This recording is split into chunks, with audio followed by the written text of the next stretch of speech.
if you think about starting your own marketing agency, freelancing, look at marketing technology. If you have proper marketing, then you can get away with lower quality content, but rarely the other way around.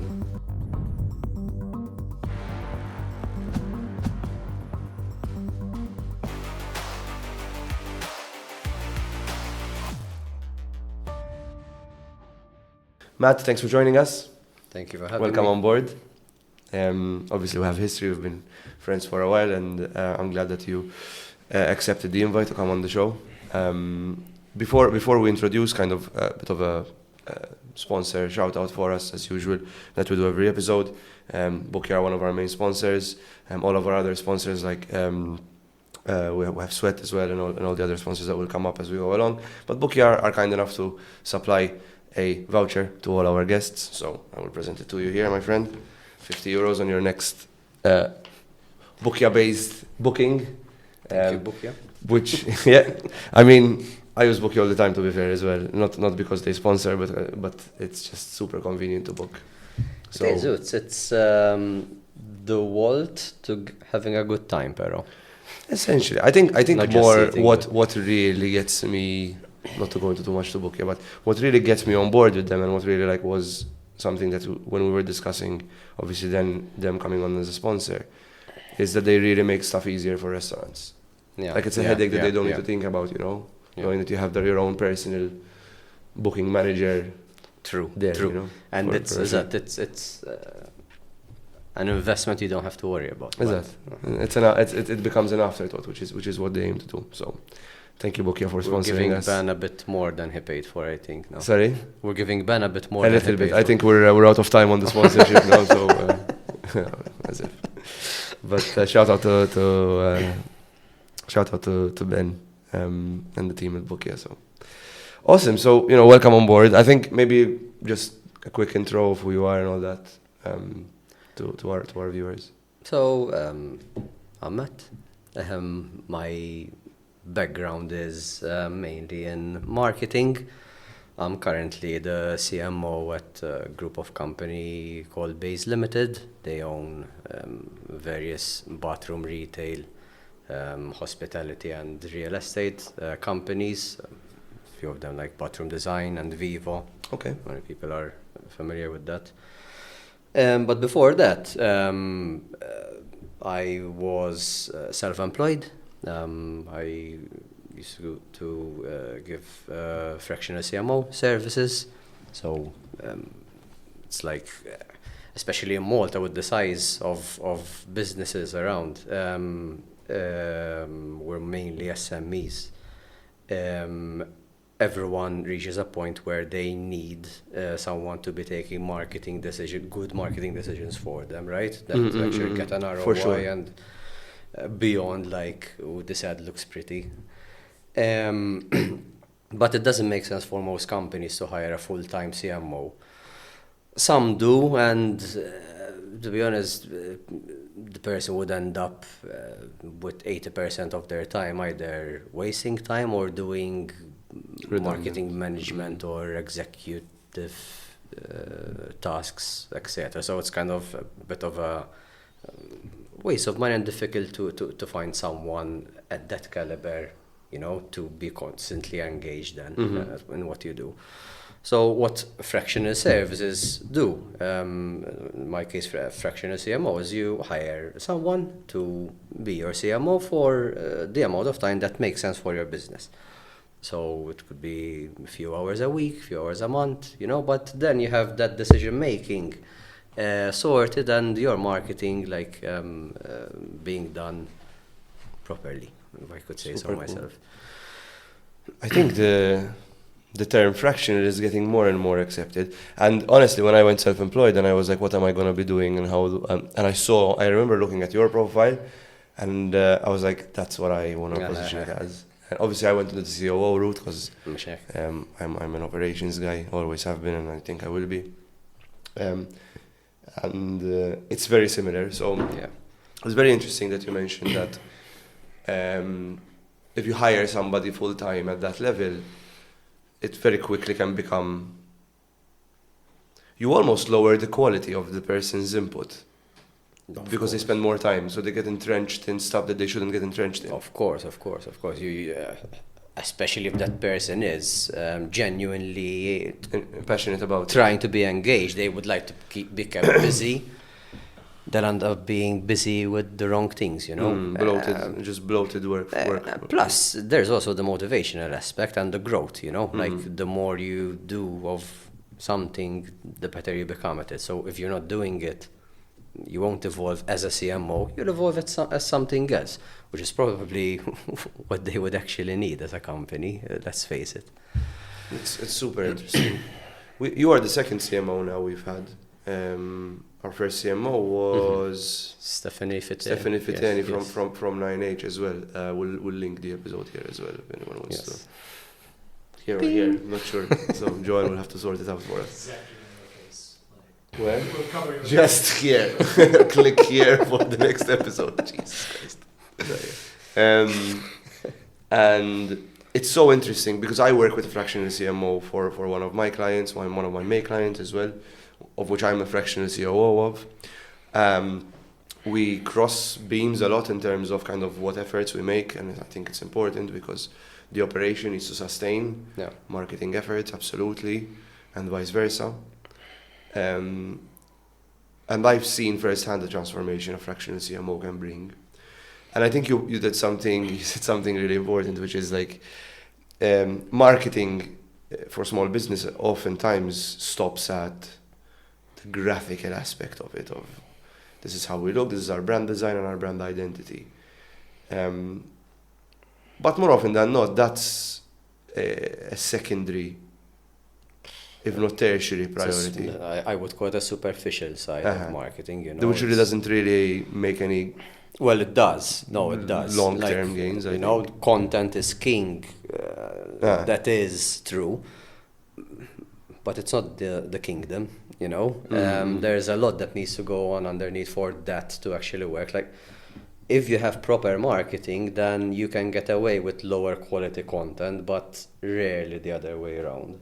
You know, it needs to be really, really good content. But then again, like, let's say hypothetically you have a really good creative ad that everyone saw and got everyone interested, but did it get everyone interested in the right things? Did it drive everyone to the intended actions that you want? Do you have the infrastructure to deal with that influx of leads or whatever generated of interest? That's where the ops comes in. And that's where, exactly, and the ops and the marketing thinking around it, you know, like that everything is aligned and the message and the marketing infrastructure is ready.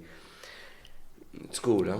It's really like a lot of things to think about. And for our listeners that maybe have, you know, SMEs and are thinking of overhauling their marketing, I think consider getting somebody who knows what they're doing. And I think the ROI on investing in a fractional CMO, if they're good and they have the credibility, obviously, and they have the experience and they've proven their worth, can be endless. And it depends what your business needs, right? Like you might, given the internal resources you have, like if you have a small marketing department with really good prospective marketing executives or a marketing manager, you know, maybe you should invest more in finding the ideal agency to work with, you know, someone that thinks strategically like you do, so that you can... What's your thoughts on agencies? On marketing agencies? Well, in general, in Malta, or... Let's start from there. Let's open that Pandora's box. Nice. Well, definitely, given everything that's going on around us, and that went on, like COVID in particular, right? Because interestingly enough, what COVID did to businesses and everyone was force us into being more resourceful. Get closer to the mic. So like, just sorry, hear your luscious voice. That's good, Lely. So it forced businesses into being more resourceful with what they can do and what they're paying for. So a lot of shiny things that most agencies were kind of overselling, they lost their value, you know. A lot of companies now prefer to invest in either technology or an internal junior that can churn out a lot of this kind of work. But obviously then, again, like marketing is a very vast way. It's like saying medicine, you know. Yeah. But what kind of medicine do you need? So then there's also the changes in technology. There's AI, you know, like copywriting is, or I wouldn't say obsolete, because there is the strategic side to it, and it's a very technical thing to do properly. But you know, the volume of the work, like getting someone to write your posts for you on Facebook, that can easily be done through AI, given the right prompts. You know, maybe you get someone to write down the right prompts for you, so you make sure that the text is brand aligned and everything. But other than that, you can go ahead. You don't need an agency for that. And that was that, and other kind of content was like the bread and butter for most agencies. But this reality is kind of shifting the role of agencies, and in fact, I think we'll see. I think we're already starting to see a lot of agencies failing or drastically changing.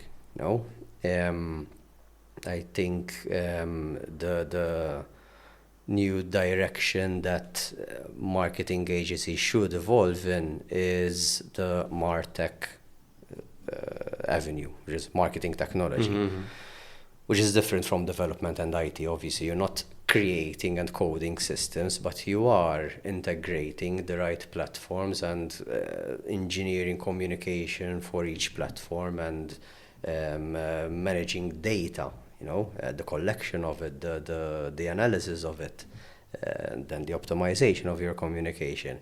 That's where I see the value that companies now are more willing to spend money on is heading towards, and what technology has enabled as well. Because before, if you need, I don't know, a CRM, you need to spend tens of thousands to create one. But now there are quite accessible platforms that you can, you know, plug and play and integrate into a lot more channels that you have. So I think Malta went through, and maybe is still going through a bit, through the phase of like the DVD shops went through once, like it's a successful business model, so there's like 4 of them in every village, you know. My concern with what I've observed now from working with different clients is that the intimacy left when you have a marketing agency. You really struggle with getting that intimate support of like that real alignment with the brand, that real effort and understanding. And as you said, a lot of it is superficial work still. I think even the big players on the island in marketing are struggling to make that shift, because I think one of the key challenges when you introduce a new vertical or a new person, like a CMO or a COO or whatever, is that person, that new injection in the business, needs to understand how the people's culture is in that particular company, and to be able to understand it enough to shift it.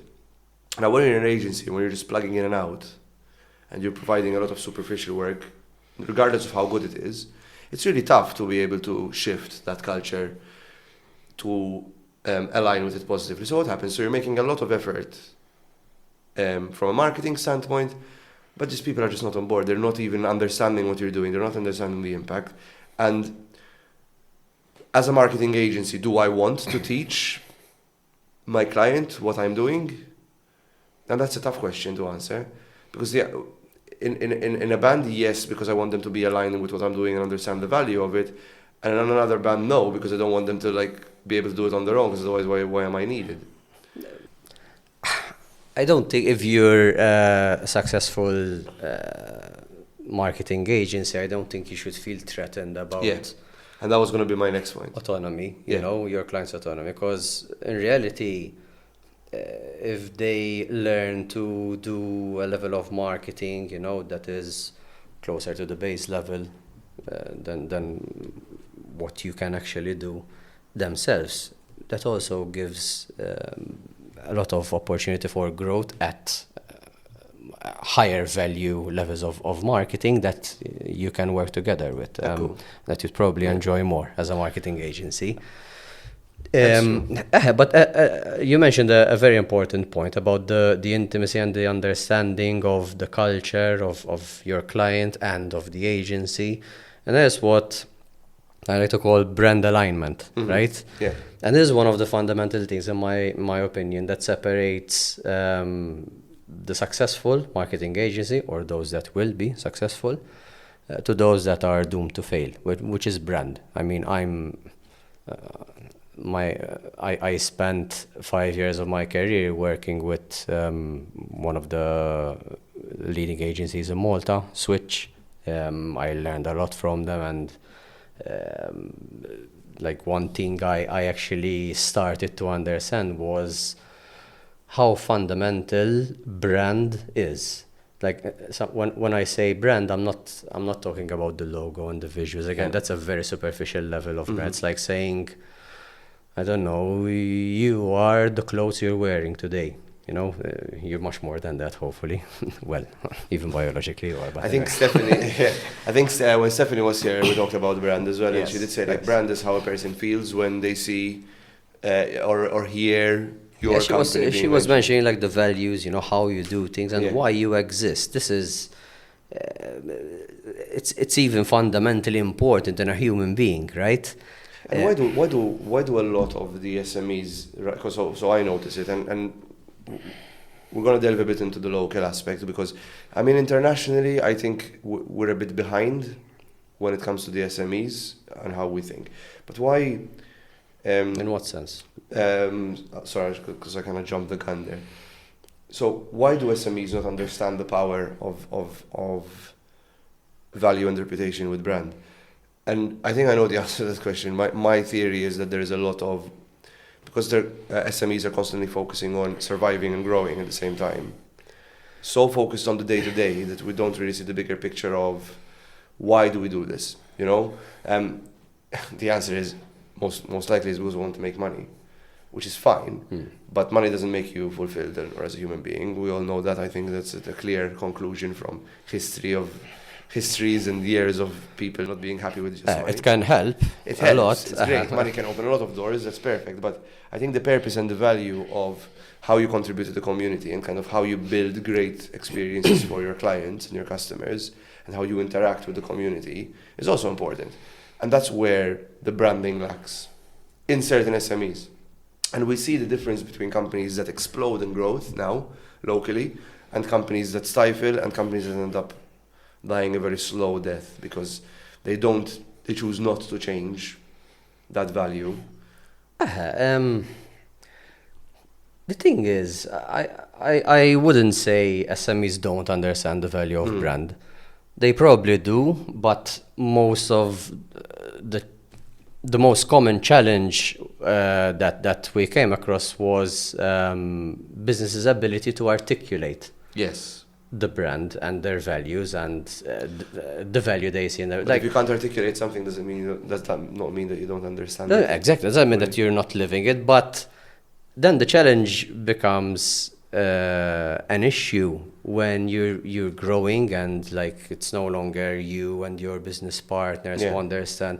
You get employees, you get third party partners who you need to work with, who need to be in line with your company values and your brand, and to make sure they're on board and to make sure they understand who they need to be when they're part of this brand. you need to articulate it. That's the very basic level. And it doesn't necessarily have to be about what your brand does for the community or the environment around you, etc. It's the simple question is knowing who you are. Okay. That's it. Like, so it's an identity. Yes, that's exactly Okay, it. That's exactly it. It's in fact, with Ben Vincenti, you started speaking of, you discussed psychology and your interest in it, and I think everyone who geeks out a little finds themselves geeking out on psychology at least once in their life. So it's very similar to the layers of a human identity, where you have the ego, which is subconscious, and then the conscious side of you, and outside to the body, how you look, how you perceive yourself, how others. It's exactly the same, but it's a company. It's an organism made up of different humans and different entities and different channels and touch points. So that's where the complexity lies, then aligning everything. But once clients that I had that went through this process are at a point where they can articulate who they are and how they do things, it becomes easier to employ people, it becomes easier to find the right partners. It becomes much easier, faster, and cheaper to come up with good ads. It's not just about this is a good joke. People like humor. Yes, we like to be funny. Put it up. Like, no, what You kind need to of choose the tone and all that. and it guides you to what kind of way you should be thinking. What conversations would your brand have if it was a person? So and that's one of the ways how a marketing agency can connect at a very intimate level with their clients. What are the barriers, do you think? Why it's not being done? So is it being done right now? Yeah, I think the awareness has increased drastically around it, especially around COVID. That put people in a very existential kind of frame of mind. So everyone was asking, why am I doing this? Should I still be doing this? And delving deeper, how should I grow was the next step. And I think the natural sequence would be they start sending out feelers, connecting with marketing agencies. They tell, say, like we need to grow, these are business. And some marketing agencies would guide them to this brand exercise. Like, yes, how about we find out who you are and what you're all about first. And what I can say, any company or client who went through this, I could safely say it was 100% satisfaction rate. I don't recall having a client after a brand exercise saying like, no, I wasted money. Yeah, I think I always repeat with my clients is that you can never spend too much in marketing. Like, as in, the more you invest, that depends on whether you're doing marketing or, just marketing. Yeah. You're doing marketing or marketing. Or social media content, you know. Because if you're doing proper marketing and you're tracking it, you have a data infrastructure in place, it becomes an investment, not a cost. So it's just a question of, what's my cash flow? I can spend 2,000 euros or just 200, or I can spend 200,000 because ultimately it's going to give me like X amount return. That's it. And I think you mentioned something earlier as well. It's about obviously interlinking it with operations and then creating a scalable, helping to create a scalable pathway for growth, like something where the business can grow properly and can grow soundly as well. So something I always rant about, and you would have probably heard it in other episodes as well, is that part of why I started doing the work I do now is that a lot of businesses that experience growth don't have the fundamental, the foundations for that growth. So doesn't mean that they won't grow, it means that they will grow, but then at some point they're going to have to crash back to align. Yeah. So for example, do you have like the right SOPs in place? Is your governance model solid? Is your marketing framework there? How's your data tracking? Are you making data-driven decisions or are you making intuition-driven decisions? Nothing wrong with intuition driven, but when you're a bigger business, it kind of starts to fall off because you can't be everywhere at once as a CEO or as a founder. And you can't just be on a constant path of growth year after year. You need to be able to stop. I like the 3-year, growth, consolidation, growth, consolidation. But and at some point, your business is going to die. Like the business cycle has been proven to be repetitive. There's no, you grow, you plateau, and then you sell. You need to exit or whatever. Or change or pivot. Or pivot into something else, right? But the actual line of revenue that you're focusing on, if you don't change or pivot, the direction, you're always going, unless it's like an essential product that you're selling, like electricity. But eventually, even electricity, what's the source, you still need to innovate. Exactly. And that's why there would be the consolidation stage, and which is very important. And I don't think it happens enough. No, it doesn't. I think that's where someone like you or I come in, where pay me to think for you, and I will come back to you with a proposal, and I will help you execute it. Because that's the thing with most businesses, the owners love running the business, doing what that's they do. That's what they want to do. Not thinking about the operations, the marketing, And often, more often than not, they don't have time to sit and plan as well. Exactly. They want to do it, but they don't know where to start because most people who have SMEs, they are SMEs. Yeah. So it's like subject matter experts of whatever they're doing. Yeah. So that makes them very successful at that particular, but that's probably all eggs in one basket situation. So if they stop doing that and start doing marketing, the value of what they're doing is no longer there. Exactly. So they're the main driver, especially in a very small, sub 10 people company. Yeah. They're very involved, and they have to be. Exactly. There's no way around it. So having someone to come in and help you, it's a good ROI. Bit of a shameless plug for what we do, I know, but it's not meant to be a marketing ploy. No, it's actually a solution for. But it is a good solution, because then what if you hire a CMO? You hire a CMO, you're stuck with a salary for 3-4 years. Exactly. Even a full-time marketing employee,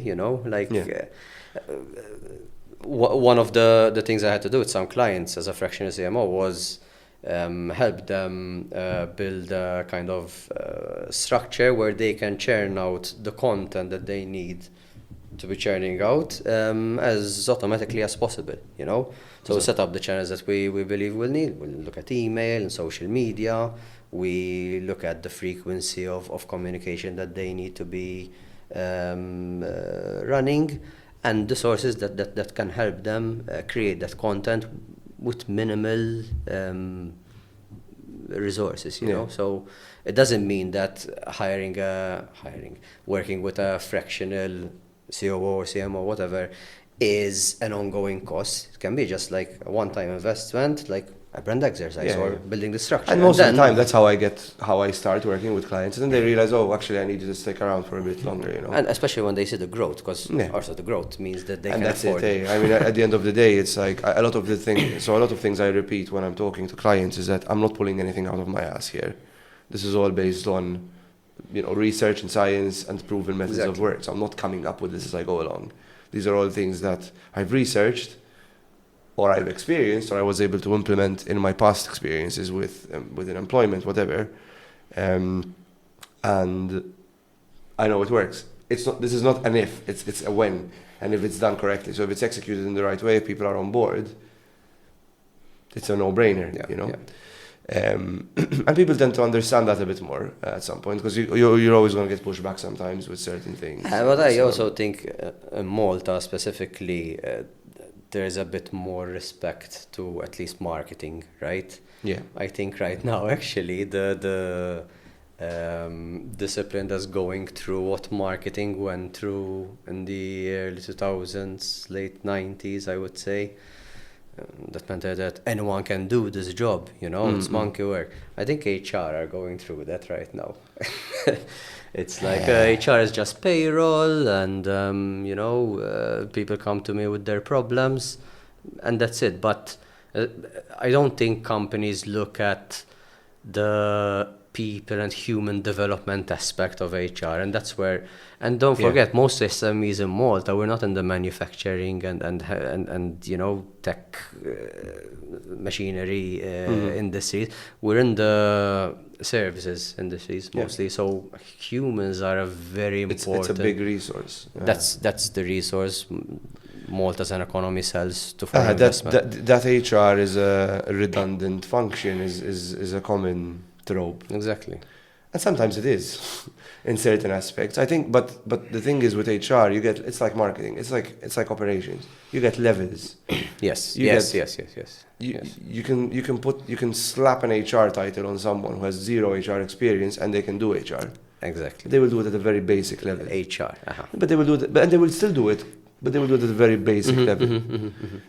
But then you get somebody who's qualified as a coach or a trainer, and they do HR, and they're qualified in HR. They understand the intricacies and the importance of confidentiality and how to mediate conversations and how to carry out terminations that have low risk for the company, for example, right? They have a somewhat of a legal background, and they understand, they are risk averse. They understand the long-term and the short-term impacts of certain decisions. They're able to put runways and implement them.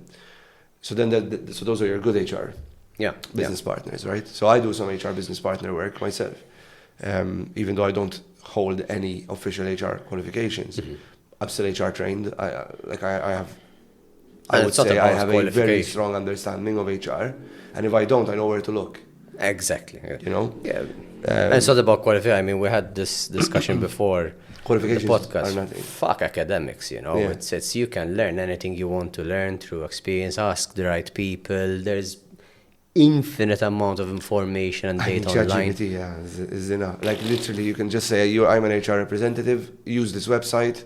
Link the dire website. Then verify. Then use your human brain and intelligence to verify and cross-check. That's don't be a monkey, Don't just say whatever. And I feel a lot of people that are heavily qualified through the academic nature, and this is not dissing academics. I know you said fuck academics, and to a certain extent. There are certain disciplines where you need academics, like medicine, law, But you don't want to overly rely on your. I think. I've studied, I've gotten qualifications. That's great, but I think the most important thing I picked up from school is the ability to teach yourself and learn, and that something I constantly teach with my clients, and I do it in talks as well and in workshops, is the skill, harnessing the skill of curiosity. We don't. That's a skill. That's a muscle. You need to flex it. You need to make yourself curious. It's tough. But once you kind of get in the element of, I don't know that, I need to learn. So going back, put your ego aside, don't act like you know everything. Exactly. Like just, curiosity. There's so much access to information today. And I teach it I do like some sales workshops with some clients as well, and I'm like, they're like, I'm not sure what to say when certain clients say these things, and I'm like, I'll be in a coaching session, I'm like, let's just Google it together. And we find out so many different things, or let's just ChatGPT together. Yeah. And does it mean it's correct? It doesn't mean you need to go by what ChatGPT says. No, but it gives you a very fun, like a very good start, and it's better than nothing. And a very updated start, especially if it's if it's connected to it. Yeah, if you go 4.0 with ChatGPT, which was like you pay €20 a month, it's worth it. Like I use it. It's a very good start. And quick and efficient way to research whatever it is you want to learn. Yeah, and it summarizes it for you, and then you can kind of take it to the next level, and then you maybe end up buying a Udemy course on something, or you end up getting an audiobook and listening to it. This skill I think that's most important at the moment is basically how to read data, right? In every type of job, every type of business, it doesn't matter. Yeah. As you said, for example, like content is king. I would say data is king at the moment. For sure. Behind that layer. Data, yes. So, as in I said, content is king because that's the trope. Exactly, but doesn't mean it's the most important thing. Exactly. I think data is by far. That's the new. That's where not just marketing, but since we're talking about marketing, that's the new avenue. That's where if you think about starting your own marketing agency, freelancing, look at marketing technology. That's the value that clients will be very willing to invest their money in. And shout out to Mike Filetti, who was on the show a few episodes back. I think like 7 episodes ago. I'll correct myself in a minute, probably. Yeah, actually, 7 episodes ago exactly. Look at that. Amazing. Which is why a company like Rowty, which is what he did, is so successful, because he provides data analytics to affiliates, right? Yeah. The challenge with data, the only challenge with data, is convincing people that never used data before that data-driven decisions will always trump everything else. That's been a tough one for me, yeah.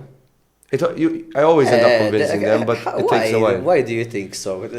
Over to you. Ego. Because I know better, because I know the industry. But that's not just data, that's the problem. Yes, but data proves to be... Oh, so I'm wrong? So the data is telling me that my decision is wrong? But I know the industry, I've been doing it for 20 years, what do you mean? But I don't know, like the discussions I had about data, let's say, in case I'm forgetting any cases, like the vast majority of the instances excited people, because data isn't, well, at least the conversation I had wasn't about data might prove you wrong. Data might prove you right, but it can also give you much more information to do even better. I think for marketing, yes, so I'm looking at it from an operational standpoint. So a lot of the conversations I have is that maybe the guy you hired isn't exactly the best decision you've made, because the data proves otherwise. But data can also show how you can train that guy to become... Yes. So I'm just giving because I can't imagine an instance where data should threaten someone, I can give you quite a bit of examples. But at the same time, I can imagine. A lot of the back and forth I used to have with when I was in the corporate world was keeping people at director level, keeping them objective.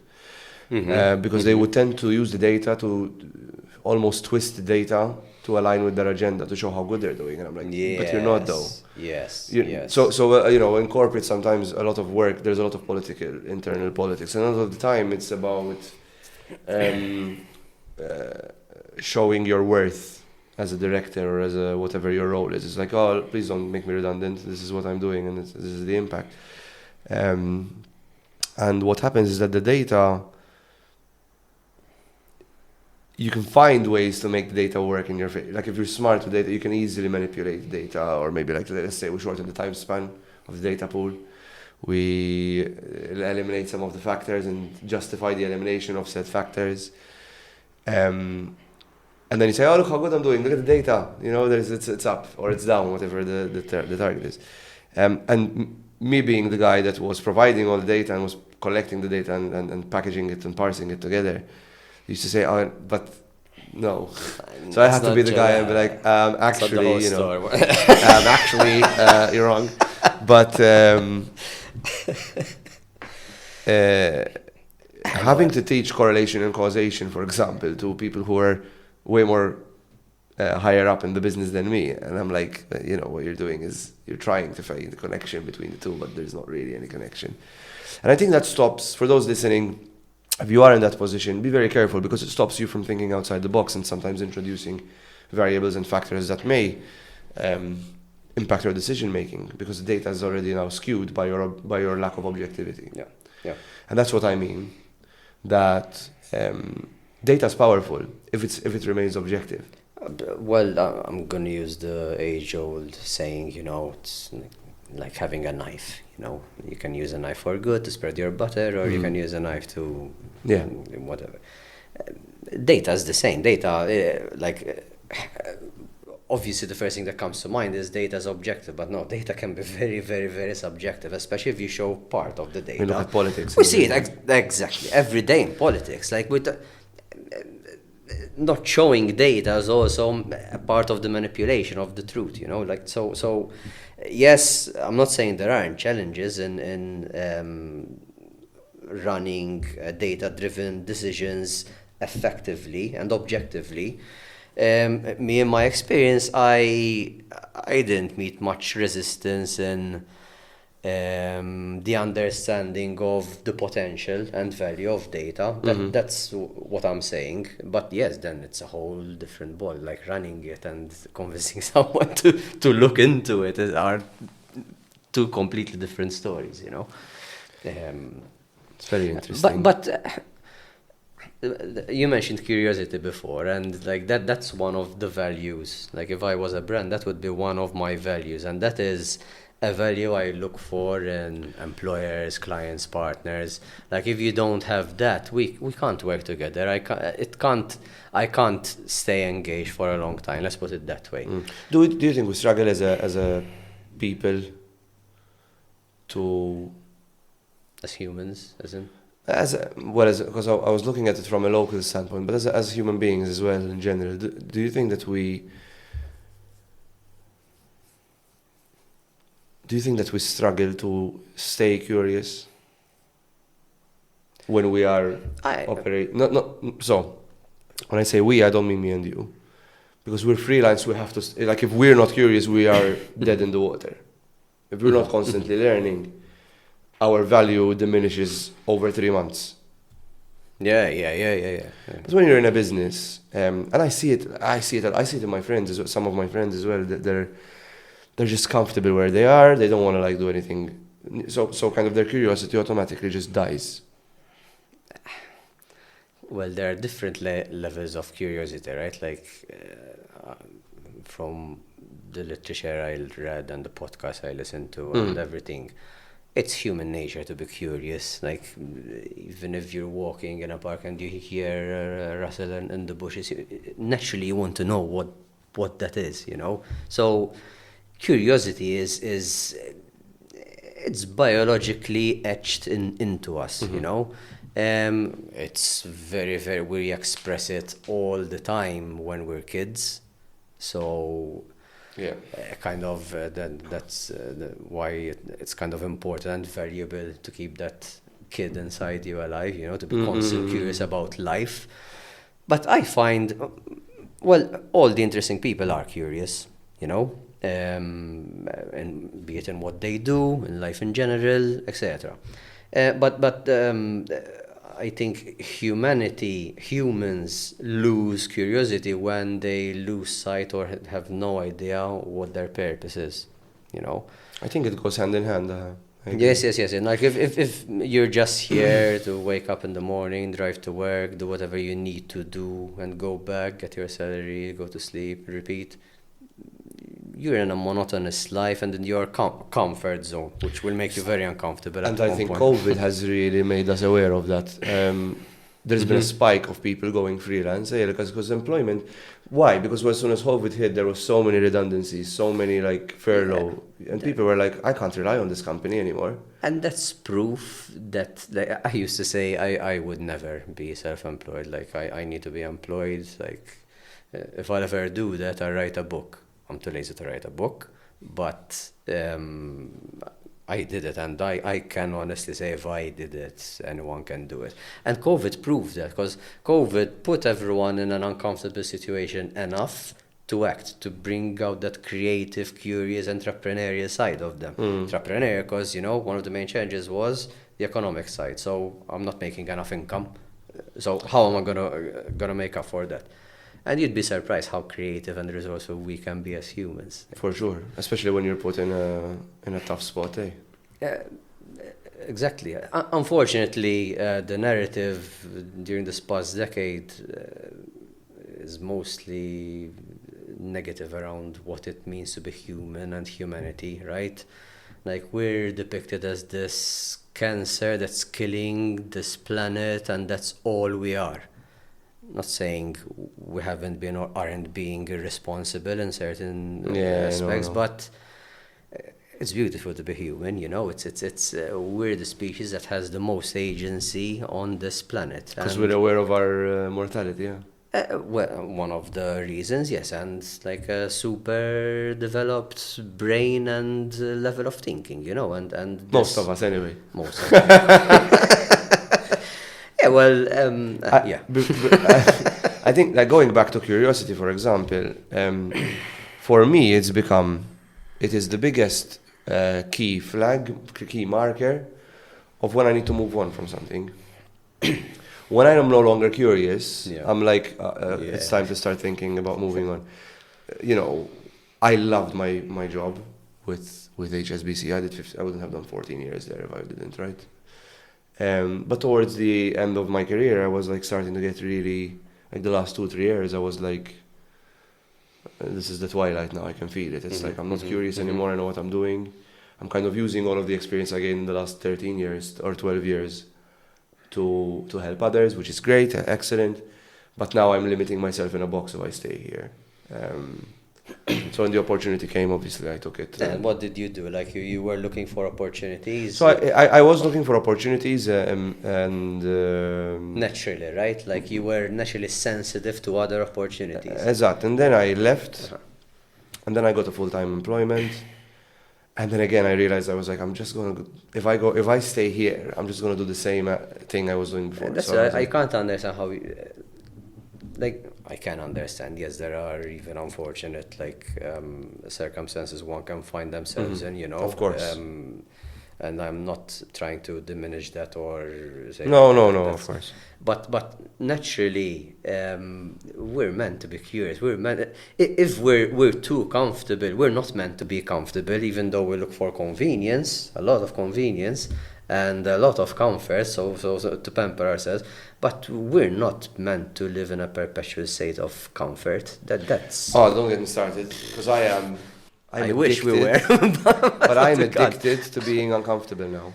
Because when I was comfortable, I remember I got lazy, I got tired all the time, I was depressed. Yeah. Like life was much less colorful. Like literally the tint of life was just much less colorful, and I didn't appreciate what I had. And I think we are addicted to comfort these days. Because that's the thing. Then you either make peace with that kind of pain, grayish life, boring, and that's how you live. And you're probably won't be okay, but you're okay with that being your burden.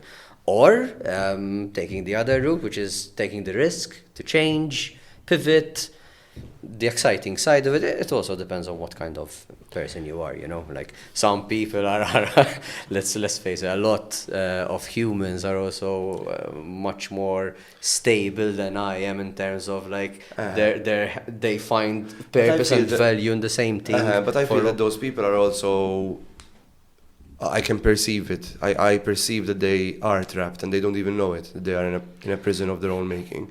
Why did I say it? No, but I'm talking about like routine. Successful career people who find curiosity in other things. But successful career people, what they do is they jump from role to role pretty quickly. So there's still that element of entrepreneurship. So even though you are getting paid a salary, you're still an entrepreneur. It could be a hobby as well that keeps them curious. Yeah, and there's the hobby aspect. So they'll be like, listen, I just want to kind of, I want to get a salary because my hobby is something I can do outside of my hours of work. Like an accountant also, I mentioned. Like I would never be. I would never be an accountant. No fucking way. I would much rather shovel cow shit than be an accountant because for me that is probably one of the most boring pieces of work you could do. For me, exactly. But some people thrive in that and keep themselves updated and want to become an expert. Want to become. And it's a big need. Like having an accountant is something you need to have. Like I have because I hate doing accounting so much. Exactly. I pay someone to do it. I engage somebody to help me with accounting. Yeah. Because it's relatively cheap and it's a massive headache I don't need to think about. But I think, like I said. So you have a fractional accountant. Essentially, literally. I think all accountants are fractional unless you have an employed accountant. If we're going to use that term loosely, let's call them fractional. Because then they will become, if you have an accountant that's hired in the business, they're not just an accountant, they're a credit controller. They're monitoring other things. So they're your financial controller and your accountant at the same time. Yeah. And your CFO most likely as well. So they're doing financial analysis, they're doing strategy, they're doing payroll, they're doing everything, and then they're doing the accounting aspect of it. But I think going back, like I said, I'm addicted to discomfort is because that when I moved away from my full-time employment where I was incredibly comfortable, right? Like I had a decent salary, not amazing, but I had a decent salary. I knew I had peace of mind that my mortgage is going to get paid every month. I could order takeout every day if I wanted. I didn't need to worry about kind of my future. I knew when I was there, secure. And those are worries I have now, but I am much happier. Yeah. because I'm constant, like my brain is But constantly there's value engaged. in that, no? Like being a person who doesn't have to worry about that and can invest your mental Yes. energy in pursuing a hobby. Yes. That's a So very for me, good life to have. I as pursue well. a hobby as well, obviously with the physical training that I do, and it makes me so uncomfortable. Like it is not fun to get covered in sweat, and I mean it is pretty fun for me. You're speaking but to it- the wrong guy. But it's a really uncomfortable, like doing something like a grappling sport, which is what I do, or even doing a striking sport where you get Yeah. hit. It's very like playing football is very uncomfortable. All the calluses you get, your injuries, those are all stuff that you have to do to get better. But God, it's so rewarding, right? And let's face it, I mean, I know this for sure about you, and I'm sure it's the case with every human being. You learning jiu-jitsu also helped you improve your career, because you Oh, for learn sure. a lot from a lot of different disciplines. That's how you become. That's why I said fuck academics, not because and if you go to school you're a loser. No, not at all. And there are basic things you need academy to teach, and certain levels and disciplines where you need academics. But in reality, if you have a passion, like one of my passions is marketing, right? So I think, eat, sleep, dream, imagine, speak, act, marketing. Everything I do. Like I'm looking at this, I'm looking at, the color combination, is it good, is it bad? So you see like an ad and you're like, oh, You automatically dissect it. Everything. Like even if I'm doing a sport, that's strategy. It's good that you don't show your strength from the beginning and then build up to it. That can be implemented in marketing. Like this is how you learn and grow in whatever it is you do. I mean, like something like martial arts for me taught me the value of consistency and discipline and pacing yourself and not Yeah. going all out. As you said, like as Plus exactly the discipline. now I've been doing it for a while, for like a while. I've not been doing it for long compared to a lot of people I know, but I've been doing it for 8 months. But I've been doing it intensely, right? Because that's who I am. I just fucking go all in. But and we get like sometimes I spar with new people, and what happens? And they come in with full strength, full power, and they don't realize that this doesn't really matter if you don't know what you're doing. Yeah. And they gas out in 2 minutes, and I'm like, so now you've learned a very valuable lesson. Don't do it again. And there are people that keep doing it. There are people that have been doing jiu-jitsu for 6 months and they still do it. And I'm like, bro, like chill, learn. But it's then there's a trope of discipline, as you said, where showing up, doing the same thing every day. Sometimes doing the boring stuff. I had a very good mentor in HSBC that told me like, part of you being successful is doing the things that you don't like doing. Yeah. And doing them with a smile on your face. Yeah, and it's. I watched a short YouTube video of this guy, a former Navy SEAL. I forgot his name. Big guy, big chin. Former Navy SEAL. Jacko. He's a jiu-jitsu black belt. Not surprised. He was probably jiu-jitsu born with guy. a black belt, but No, he has his own. He's. So I follow him a lot because I follow him like. I But follow his before we jiu-jitsu go down that instructions. rabbit Yeah. hole, like he said one thing that really stood out to me. It's not about motivation. Like there aren't any tricks to doing something, to being disciplined. The motivation does not make you disciplined, because discipline comes in when there's actually no motivation. That's it. Jocko Willink. That guy, yeah. I follow him a lot because it gives a lot of advice for jiu-jitsu, like so one of the biggest challenges in jiu-jitsu is sometimes you have to stop if you get sick, if you get injured. And it's a sport that you're addicted to, that you're like, there's a sense of community, you go and hang out with your friends. Ultimately, at the end of the day, it's just rolling around with your friends. That's all you're doing. You're literally play wrestling with your friends, right? And you make some really deep connections with these people, because when you're trying to kill each other for 5 minutes, and then you stop and then you examine what happened, and you're like, oh, can you teach me that move? And then you try it on someone else and it works. And you're like, I need a message. Like today I rolled with a guy who's a blue belt. He's been a blue belt for a while. He's very skilled and he took care of me, right? But I posted something on Instagram and he WhatsApp. I was like, oh man, it was really good rolling with you today. And I was like, dude, like the pleasure was all mine. Thanks for taking care of me. Yeah. And he was like, can you show me that escape you use? Because I actually used an escape on him that my black belt coach taught me that he didn't know, and he's a blue belt. And Yeah. he was like, "Can you show me that?" And we spent like an hour of me literally walking him through the Geeking out. technique, geeking out over a fucking like Yeah, that's the aggressive community hugging aspect, technique, you know, you know? and the social aspect that's also diminishing. and you build bonds for life Totally. through something like that. But Totally. going back on discipline, right? So anyway, so then there's the aspect of you get injured and you can't go, right? So sometimes I can't roll, I can't train because I'm too tired or I have an injury, and I just go to the class and I just sit there and just watch people do the class, because that's at least I'm there. That's how obsessive it can become. Yeah, it's It's not just me. Anyone who does jiu-jitsu is a fucking nerd. It is absolutely. You probably watch YouTube videos. Oh of yeah, fights so instead of especially now that I'm Netflix coming and- up to a competition, I'm constantly watching like what my game plan is, Exactly. and you build it like up what. I mean, I shit you not. I've got a. Where is it? Don't give out all your secrets. No. I'm not giving out. I'm a white belt, man. I don't have any secrets. BJJ, there it is. So I literally have a flow chart of what I'm going to do Oh wow. in my tournament, because that's how you need to do it. Like that's what your game plan is. If he does this, I do that. So you need to be ready, and you have contingencies. So that's why. If your opponent is watching, I'm willing to sell you his game They- plan. I just saw it. I've even registered. But for the he's gonna tournament. beat your ass anyway. No, I'm not. I'm probably gonna get fucking clobbered to death. But so that's what Joko kind of, you know, how to overcome certain frustrations. It's a very difficult sport to get through. Not just jiu-jitsu, in general, most martial arts are to get good at. Yeah. Unless it's like some bullshit martial art, like No, we're talking about martial arts. not actual effective stuff that works. exactly. Or martial sports, because Not like Tai Chi or whatever like that. Not this in Tai Chi. There are benefits, but Exactly. Doesn't work. Tai Chi. No, not There's necessarily combat Tai different. Chi. Yeah, but but sorry, I don't want to digress too much, because if I start You're talking willing- about martial arts, we can stay here for Rabbit 6 hole. hours, bro. Trust, I will not stop talking. But going back to the discipline aspect, it is absolutely like you need motivation to get disciplined. So you need to wait for that window of motivation to get the habit in.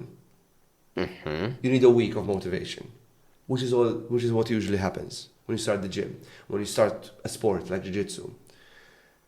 And then the first day that you don't feel like it is the day you have to fucking push through and say like, I am going to train. yeah, but that's the thing. I don't think it's discipline if you're motivated to doing. Yeah, It's no, discipline so- when you're not. Yes, but discipline is habit. So discipline is Exactly, those two things. uh-huh, Discipline is self-respect and habit.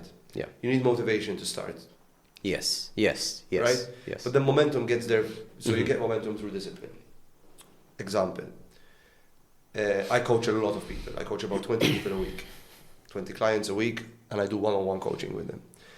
And I do the conventional coaching, which is this is how you need to speak to your clients, do some sales stuff, you know, like where I end up mentoring rather than coaching.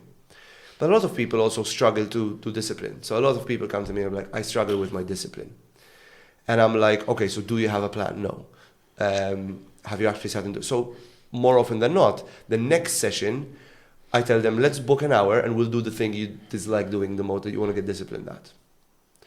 Or I want to get fit. Okay, I want you to send me a picture every evening of you doing the fitness thing that you're going to do. And if they don't, then I hold them accountable. So I give them, and I do it for a week and then I stop. And then most of the time they keep doing it. People that don't do it, then I'm like, that's why you're not disciplined. You're the problem. You're And they not realize ready, it. And you know? But I had a guy who literally one session, it was a 2-hour session, it was very emotional, very in-depth, a lot of crying happened from his side, not me, because I need to remain pretty mirroring at that point. But it was, tough spot in his life, etc. The guy quit smoking, started working out within a week, and the guy is now, Amazing. completely different. Yeah, but some fire lit up, Which is why I'm constantly like preaching it, because it changed my life. I think I told you we were talking about jiu-jitsu earlier on. I was like, it literally changed my life. It put me on a path of, I've stopped drinking, barely playing the video games. I just don't have time or the need to do it because I have an outlet that gives me more satisfaction than that. Not that video games is bad, don't get me wrong. It's a great outlet, but it also really fucks with your reward system. Exactly. You don't need Your exactly. dopamine addiction is not there. But then you have a sport like something like jiu-jitsu. I fall back on it as well. It's hard. You're gonna suck at it. I still suck at it. I'm 8 months in. I still get fucking wrecked destroyed. I'm still horrible at my offense game. Sometimes I make really dumb mistakes. I forget stuff, you know, and I get frustrated. But I still have a smile on my face and I go and show up every day because I love the learning. Yeah, aspect. but listen to your like analytical thinking, you know, like you know where you would need to improve, where you suck and how you improve. And it gives me the view of other people now when I coach them or when I work with clients that I realize that the problem is usually them. Where, oh no, everything I do is fine. Like I don't do anything wrong. I'm perfect. I'm the best thing to fucking slice bread. And I'm like, dude, your ego is getting in the way. You need to like drop that. And Exactly. And it's easier said than done, because we all are. You're all victims of to this the ego. victim culture, you know. Like me myself all the time. I feel like I'm not preaching like from a high horse or anything. It's like this week itself, like I was feeling demotivated, and I realized like, whoa, all right, are you doing any routine? And I started organizing my calendar, and that immediately, you know, because then you learn how to get out of a rut, and you know what your triggers are and what. And you're gonna get into ruts. It will happen. That's life. You'll fall off the horse. Exactly. So like being disciplined doesn't mean that you won't have. Fall off the wagon. Yeah, exactly. You won't fall off the exactly. Like it's just about rather than playing the victim and saying, oh no, I hurt my leg, I can't go to training now, my life is fucked. Like, okay, you can just dwell and be sorry for yourself, or you can put in some effort to pick yourself up at your pace, at your own time.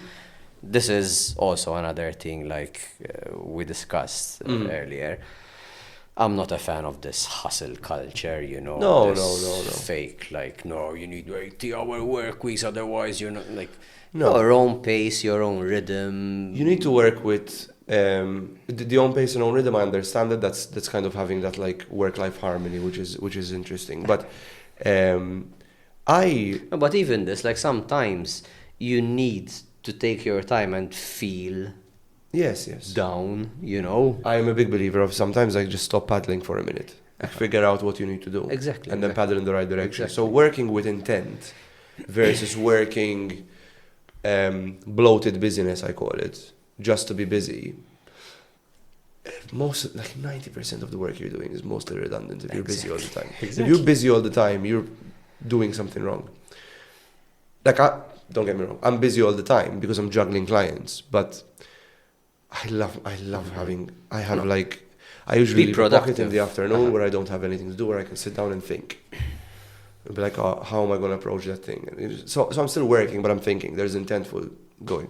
And, you know, I love training 2-3 hours in the morning if I can, and then usually go get a coffee after. Like, so I'm a slow burner at the start of the day, and then I work usually till 9 p.m. I'm still going. But there's that element of every piece of work I'm doing needs to add value. If it's not adding value, I'm not doing it. But simple as.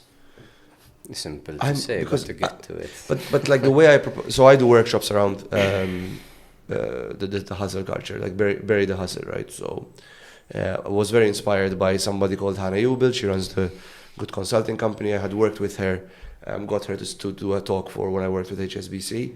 She came up with the bury the hustle trope tagline, and a lot of people put hustle as a badge of honor of like, look at me how busy I am. But I'm like, okay, you're busy, but are you really busy? Like, are you actually doing things that are worth it? And I talk to a lot of CEOs, and I'll be like, why are you getting involved with day-to-day operations? You're a CEO. You should not be. Yeah. Not even your COO should be getting involved in day-to-day operations. Because are you busy chasing or pursuing? Yeah. You know? So are you busy growing the business and moving it in the right direction? Are you busy steering the ship, or are you busy emptying the water that's coming from the back? Because that's not your fucking job. You should get someone else to do it, unless you have like a 2-man business, and then yes, you get involved. So obviously the laws of scale apply here. But it's also part of a plan, right? Yeah. Like to work yourself to a position where you're doing what you want to be doing. Absolutely. So something that I talk about a lot is that work with intent. If you evaluate what you're doing and you try and make your job more important than it actually is, you're just gonna bloat your efforts in shit that doesn't matter. Like literally, just bottom of the barrel stuff that doesn't really And if you value. don't know what matters, it's easy to get into that rut, right? And then burnout comes in, or But then it's linked with comfort. I mean, if you watch most large organizations like big banks, because I've experienced it, a lot of roles, like you could cut 50% of the employees and the bank will still run the same way. You will still Probably get the same better, results, if not better, because you have less red tape. I'm not saying that's what banks should do, but because then you have unions. But like, for example, that's one of the negative aspects of a union. Like a union is there to protect employees, but then what happens is massive bloat, incredible inefficiency in the organization. Banks like Revolut and these new banks, they're very lean. Yes, but because they rely on technology, not on people. Yes, but that's where banks are heading as well. Like, Oh, yeah. Okay, union should be there to protect, like, the transition and everything, but that's the right way to go. Is it the right way to go? That's a good question. Is it the right way to go? Because what happens is if you rely a lot on technology, you start losing the people touch. If it's a fintech, but you can have. I'm not. Revolut isn't entirely. No. You get and see the human aspect that you need. I think banks need to go into technology for that particular industry. I think banks need to cut more red tape, and for sure. Lots of fees are redundant fees. For me, branches are literally like redundant. Like you shouldn't be needing to do anything on a branch aspect. Because maybe yes, maybe not. No, because I was saying I'm gonna think like. But we have fintech based banks in Malta. We have banks like Me Direct who do an amazing job in their technology. Exactly. And they are top 3, right? So they're doing a big, and they invest heavily in a tech. Like I think they're almost borderline becoming a tech company rather than just a bank. Even like one of the traditional banks, APS, invested heavily in technology. Yeah. We had Scott here from their customer service standpoint. They did a lot of investment in technology. Yes. So and they tripled in growth in the over This is the same mentality though that you touched upon earlier. Like as a marketer, I don't want my client to know exactly what I'm doing because then I'm redundant. Like. No, man, the goal is to make yourself redundant so that then you can pursue something of higher value and then do that, that's growth. Like that stagnation is where that's how you become like I don't want to be right? Like I would love to be working with the same client in the next 2 years, but I know that most clients I won't. I'll be probably on an advisory level, but I wouldn't be as because if I did a good job, if I'm doing what I'm advertising myself as a fractional CMO or what you say here as a fractional CMO, a good enough job of what you're doing, I want to make myself less needed with the fundamentals I put in place. And then I'm just there as an advisor. I'm still working with you. But yes. And also as an advisor is one of the services you can be, exactly. And there will be clients, yes, for sure, that like you will work yourself in a position where you're redundant, for sure. That's kind of the goal. It's the chair, no, it's just and also like some companies, that's their growth ceiling, like it will never make sense for them to keep you on board. Yes, of course. There's a mix, but that doesn't mean that your value is diminished. That's what I'm after. Oh no, I don't think so. But that's what I agree with you here because that's what people think. That their value diminishes. It's not the case. But I think agencies know that because what I think agencies get heavily involved in initially and then they drop off towards the end, which is it the right way of doing it? Maybe not. Which part? They drop off their involvement towards the end of the churn. Like they'll be like, because they need to make their money back, right? So what you pay for an agency in the beginning, they're not getting value for money for sure. They are investing way more time to support your company. Whereas like if it's a fractional CMO, I think you're constantly involved. They're getting value for money, and you're getting the value for money. As a fractional CMO, like self-employed, right? Not a company. Yeah, exactly. Fractionals. You have much less overhead, so it's much easier. That's a good business idea, company of fractions. An agency where you send a CMO and you plug them in. Fractional anything, a fractional CTO, a fractional COO. And, it's not consultancy. Give me a business idea, I'm going to go work on it. Good. Watch this space. I'm not joking, it's something that I will definitely work on, but... You heard it here You heard it here first, guys. But and that's the thing. The main difference, because one of the things like oversimplification of being a fractional CMO is a consultant. No. and the main difference is, and this is where actually the value why fractionals are gaining momentum, I think. As a consultant, you come in, you're probably very good at analysis because you have a wealth of experience. Most should, at least. And you're very adept at finding problems and identifying the problems.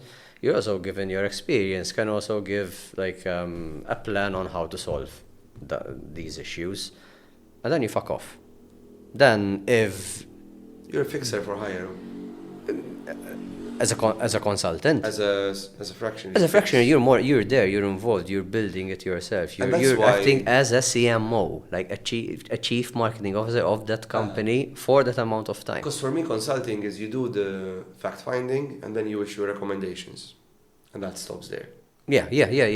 Whereas as a fractional, then it doesn't stop. You do the same thing. So you do consulting at the beginning, but then you roll up your sleeves and be like, let me get involved. Of course.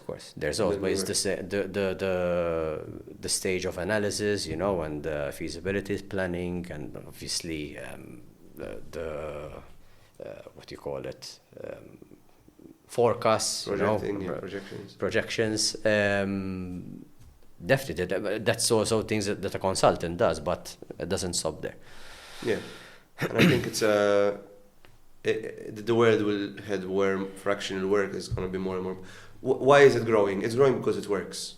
Otherwise, it wouldn't be. And it works because people are finding more autonomous solutions in their careers, like less employed and more. The gig economy, kind of, the gig economy. It's and even the talent, the value and the knowledge and the content, for instance, generation, But even like if you look at marketing agencies, for example, let's take the real estate industry. Most of them use the same marketing agencies.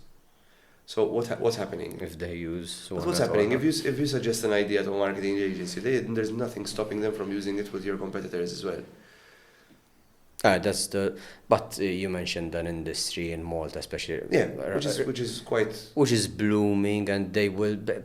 You can't sell the value of investing or spending money in marketing. It's very difficult there because. But then you get a fractional CMO, and you can tie that person with an exclusive agreement. You are getting exclusive treatment. Of course. And anything that you're working on there is something that your competitors don't have the edge on. So there's that element. And with a CMO, it's easier to get exclusivity rather than an agency. You won't get exclusivity. An agency you can never afford to pay exclusivity for an agency. An agency cannot afford. It will not run if it does exclusivity. It has to open its doors to everyone. Exactly. In Malta, with the rates and everything. But I think in general as well, if you go internationally, let's say I'm a massive real estate company abroad. Oh no, you can only work with me. I'm like, well. But massive marketing agencies do have exclusivity with big international brands. But then they charge. Of course. But then they charge. Like Apple were with TBWA before, and they had to make a business decision to bring the marketing in-house. Like that's how much they were spending, So that's it. You need to. So then you evaluate. Skills. When you get a fractional CMO to help you make that decision. Yeah, fractional with Apple. Crazy. Imagine. But I'm sure they outsource some stuff. Of course. Even Amazon outsources a lot. Of course. Yes. I think it's part of every business model to outsource these services, for sure. It's an interesting world out there. For sure. Yes. With outsourcing, right? And that's why now the pie is not only bigger, but there's also much smaller pieces you can pick at. And how cool, like for me, for example, my ADHD brain loves the fact that I don't have to speak with one entity only every day. I've got multiple clients that I deal with and support, which is really cool. Yeah. So one of the main reasons why I even considered going back to full employment with these guys, first of all, they're amazing people to work with, and that needs to be so curiosity check, all the other check. But also there are different brands and they have very, very interesting projects in the pipeline. It's so that big excited that me. you're jumping from one project Exactly. to another. No, you're never. It will never be a routine. No. No, that's And there are, important. and the curiosity, because of the curiosity, it's that way. It's not. I never heard them say like no, because this is our way and that's it. They will say yes, this is our way. This is how we do things, but we're open to listening to how we can do it better, what the future holds, or what the environmental factors That's are. cool, huh? No, it's a gem. I'm a bit gem. lucky. Nice. I think we're coming up on time now. We'll try and keep it an hour 20. We're probably an hour 16. Yeah? Hey, look at that. Stja. Għandek timer qoddim. No, I don't. I just know when we started, and I look at the time and I just quick math. Quick math. It's been awesome having you. It's been a really good conversation. Time really went fast. It was fun, and there were some tangents that we tied in But together. we came full circle. Yep. We limited the jiu-jitsu talk as well, which is something that I want to. Which was a bit, it took a lot of discipline out of It you. took a lot of discipline not to talk about it. There No, you no. go. Jiu-jitsu is mentioned in every episode, but it's part of my life, and if you don't like it, tough. It's my fucking show. So you're gonna be the Joe Rogan of Malta with No. your jiu-jitsu. Joe Rogan is way more qualified in martial arts than I will ever be. Yeah, that's why of Malta, not of the world. No, not even of Mosta. Like not even of my street, probably. Actually, it's true because one of the people I train with was a very good blue belt and lives in my street. Man, I So I'm come not to even- my street and maybe You'll probably find someone who does it. It's pretty popular. But no, thank you for coming on. Thank you for having me. It's really cool to sit down and chat. We have a lot of conversations, me and you. We've had them for years. We've always been aligned wavelength-wise, which is really cool. Yeah. I wish you the best of luck, really, with your new role. So Thanks, I'm sure man. you don't really need luck. It's not. Everyone can do it a bit of With a little bit of a sprinkle of, but you make your own luck as well sometimes. Yes. We always close the show with kind of parting message. If you had the whole world kind of seeing you, what would be your message to the world? So we'll close with that. Over to you, and we'll wrap up.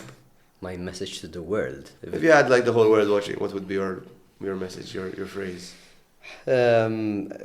Stay curious. Like it's don't be scared to act like a kid, right? But be aware of not becoming a kid, right?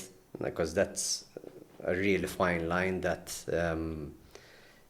keeps a lot of people, that limits a lot of people in life. So keep that curiosity, keep that dynamic perspective of life, but also grow up.